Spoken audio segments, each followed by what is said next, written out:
Okay, so I'm a little bit scared to talk about this topic, which is exactly why I'm going to.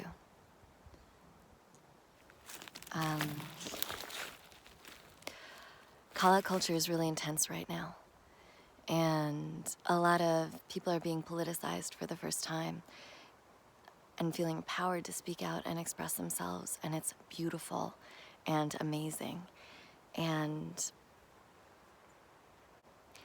bringing all of our attention towards this opportunity to focus on oppression in society, in our relationships, in ourselves, and what that means, and how it is that we're going to engage with it, hopefully towards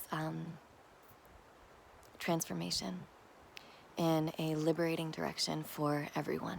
In the spirit of liberation, I'm gonna make this video even though I'm scared, because I grew up in a very politicized environment. I had 2 lesbian moms, and they were part of an activist organization that emerged from the Weather Underground. And so our entire lives were politics. The entire worldview that I was taught, the whole lens that I was taught to see the world through, was through systems of social oppression and through the history of social interactions and privilege and all of these things that are now becoming common, at least common in certain circles that I roll in. I think probably my strongest experience that I had is when I was 18. I went to the West Bank to do solidarity work with the Palestinian resistance movement, the Second Intifada, in 2005. And I was brought so deep into that conflict, so deep into this excruciating and agonizing power differential between 2 people who are just horrendously traumatized, that I almost had something like a break with my reality and with my everyday way of perceiving. And I could see how both of the sides were part of the whole, and how each side was mirroring that which they fought against, and about how this us versus them was just perpetuating the cycle. And when I came back from that experience, I had a little bit of PTSD, and I almost went crazy, because the limited frame of just looking at the social world was so almost violent to my being, and so crazy making, that I felt like there had to be more to life. There had to be more to the world than that. And so I ended up discovering these altered states, this spiritual realm, this emotional, psychological core, where I was able to include other lenses and hold them simultaneous to just seeing social reality. And that, for me, was my liberation. That's what saved my fucking life. And I think that that's what we need a little bit of right now. As so much attention is being paid to the social world,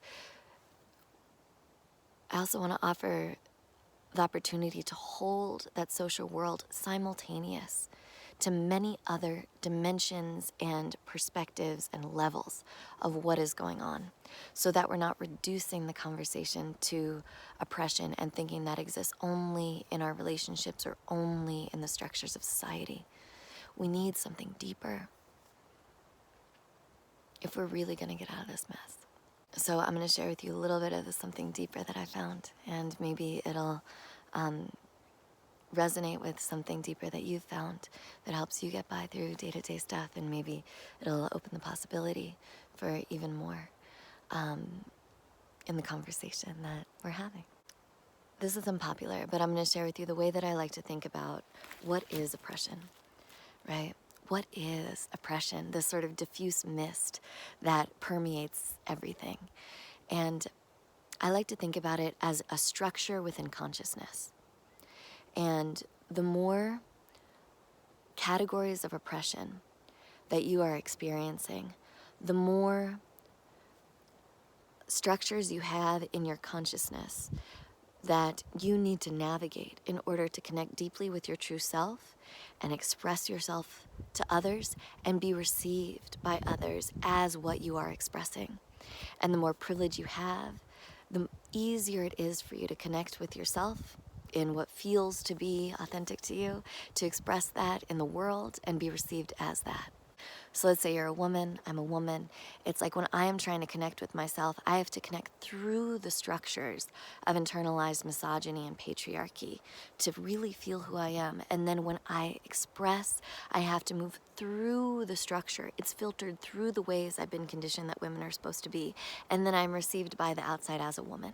So if I am being really assertive, people think that I'm being a bitch or I'm being bossy. If I'm being too quiet, people think I'm being, too soft and too adaptive.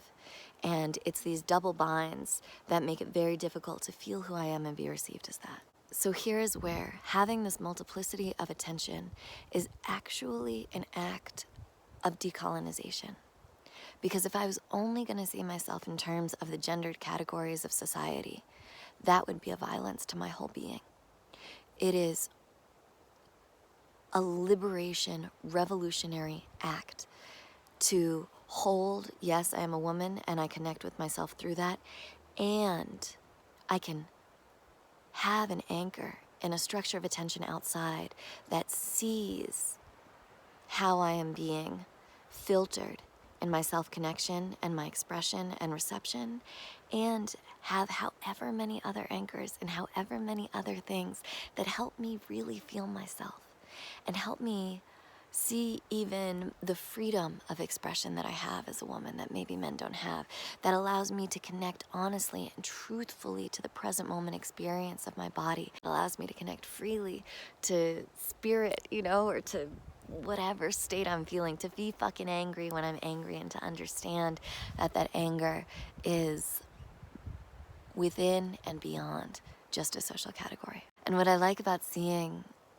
oppression as the structure inside of consciousness is, one, it allows me to observe it, the structure of my reactivity, right? The structure of my expressive manipulation.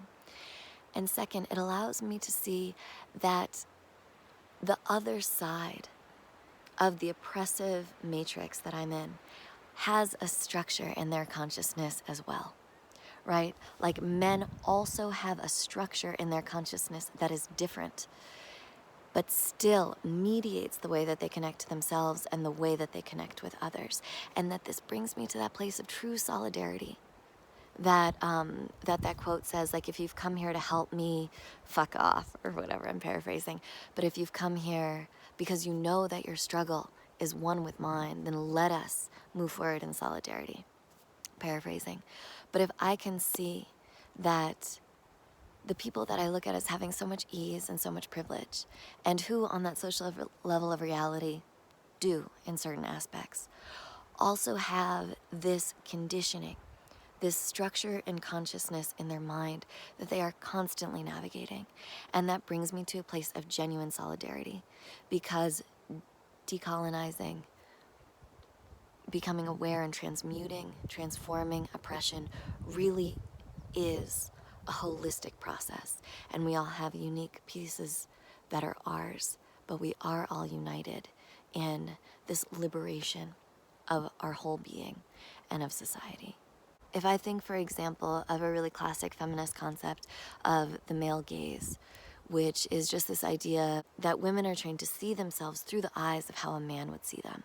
So whether they are dancing or having an orgasm or crying at their father's funeral, they are experiencing and perceiving themselves through the projected eyes of this other, through this man looking at them, and everything that's implied in that of, am I a desirable sexual object in accordance with the contemporary standards of what that means in patriarchy? Am I displaying or performing my femininity in a way that will be accepted and that will bring me safety? Not when am I attractive to myself, but when do I think I might be attractive to this other, to this hypothetical man? And if I look at the structures of internalized oppression, men also have this, right? Except the person in their head is also a man. So it's like, am I being too, and I'm just gonna get super classic here, too soft, too emotional, too vulnerable, too easily swayed? You know, am I getting the chicks? Am I the kind of guy guys want to be? Whatever. But that fucks them up too. That fucks them up too. We're united in the way that we have internalized the state of consciousness. Oppression is a state of consciousness that then permeates outwards. So yes, keep doing actions in the social world, you know, keep changing systems, bringing awareness to our relationships, and also this internal work of really understanding our consciousness and seeing oppression as a state of consciousness that we are united in is something that we can begin to do for ourselves. And it is something that is necessary for decolonization to truly permeate all levels. And the other thing I like about this, in addition to the solidarity piece, is that it truly is a call to honesty. It truly is a call for us to observe ourselves, to get to know ourselves, to educate ourselves, and to also educate ourselves about other people, to also potentially be sensitive to the structures of their consciousness that, while different, are simultaneous to ours, and that is part of a self-reinforcing system. And then model the sensitivity that I am asking for. For example, model the sensitivity that I'm asking of a man to me in the way that I relate to him. And, you know, there's this whole thing about emotional labor, like it's unfair that as, you know, on the social level, the person with less privilege, I have to do all this emotional labor, right? I have to experience the oppression, I have to become aware of it, and then I have to approach you in a way that you're actually sensitive and open to, and all of this is so much work that I have to do just to live on a day-to-day, right? So many structures in my consciousness that I am working through just to interact with you in a way that you don't experience. And I know there's like a lot of resentment for that and a lot of call for the other side, people who do have more privilege, to also be attention to things that, because of the systems of oppression, you don't necessarily have to, right? Because as a privileged person, the world is easy for you and you're not even aware, or could choose to not be aware of other people's world at all. But this flip for me about seeing oppression as a state of consciousness means that I also get to see that emotional labor as an opportunity to cultivate psychological depth and self-connection, because it doesn't just mean, oh, I need to adapt to you and make a bridge for you to come see my world, right? It's like, no, true emotional labor is the labor of waking up to myself and my own experience, and that in being aware of my reactivity, aware of my state of consciousness, and being aware of you as a human being, and aware of the relational field that we're a part of, that is something that I gain so profoundly from. And that instead of it being me adapting to you, it's an approach that means I am connecting more with myself. And that this, I'm not saying that this is easy, but and that it can be really potentially hard when you're super triggered and when someone's being like way ignorant and bigoted. But I do think that it's necessary, because when we are honest with ourselves, we can see how we both have been structured by those internalized systems of oppression and how we're something else. You know, Kendrick Lamar just won the Pulitzer Prize, and I had this like strange thought, just continuing on the male gaze tip, that he won because that song where he's like, give me something natural like ass with some stretch marks. And I had 3 separate friends all write to me and say, oh my God, this line. And I'm like, you know what these women are responding to, they're all women, is that they want to be objectified. They want to be a physical object of desire, and that just having it validated that you can be like a fucking human being and have some wrinkles and some fucking stretch marks and still be objectified felt so fucking good. to that reactivity in the state of consciousness that is also maybe a primal state of wanting to be like fucking hot and loved for who you are and loved for your stretch marks. And that maybe there were some fucking women on that Pulitzer Prize committee that felt that same way. Maybe there's some women on that Pulitzer Prize committee who had some stretch marks on their fucking ass. And being told by a man that that would be desirable felt so good to that part of them that is within that state of oppression. And that's true. And that's not mutually exclusive with also wanting to be more than that. That the simultaneity, the truth, is liberation. And this is the opportunity to be the change.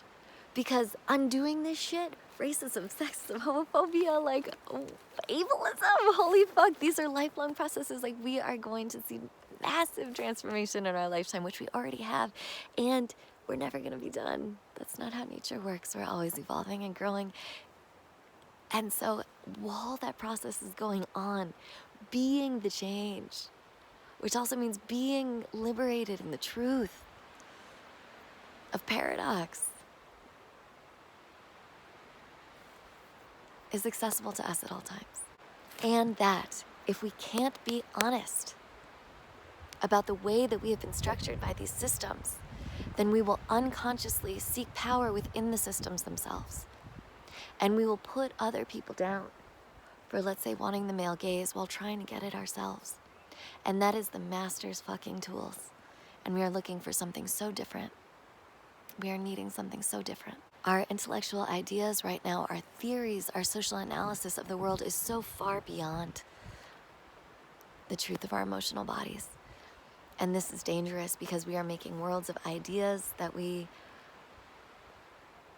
are not fully aligned with.